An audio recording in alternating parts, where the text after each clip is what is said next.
আসসালামু আলাইকুম গাইস, কি অবস্থা? সবাই কেমন আছেন? আশা করি সবাই ভালো আছেন। আমি ভালো নাই। আমি একজন গরিব সন্তান। তো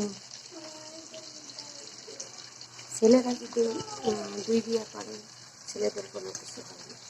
মেয়েরা যদি এক ঘর থেকে আরেক ঘরে যায়, তাহলে হিসেবে মেয়েরা খারাপ। ঠিক আছে, কিন্তু খারাপটা যে কী কারণে হয়, ছেলেদের কারণে হয় না মেয়েদের কারণে হয়, সেটা কেউ বুঝতে পারে না যদি কেউ না বলে।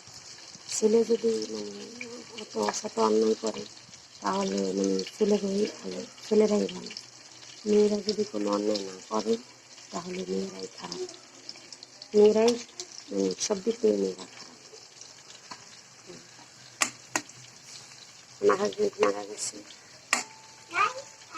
দ্বিতীয় বিয়ে করছি, তো সেই ক্ষেত্রে সবার কাছেই খারাপ।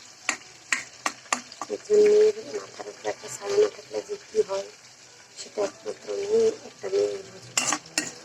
যদি প্রথম স্বামী মারা যায়, দ্বিতীয় বিয়ে না করে, তাহলে কতজনের কত কথা। আপনি মেয়েটা করে, আপনি মেয়েটা করে, ভাইয়ের কাছে বিচার যায়, আপনার বোনেটা করে, আপনার বোনটা করে। যখন আবার দ্বিতীয় বিয়ে করে, তখন আবার কত কথা। স্বামী মারা গেছে, তারপর আবার বিয়ে করে।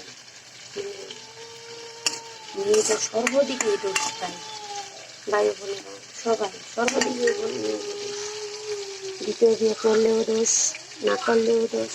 না করলে বলবো ওই ছেলের সাথে ঘুরতে দেখছি, ওই ছেলের সাথে ঘুরতে দেখছি।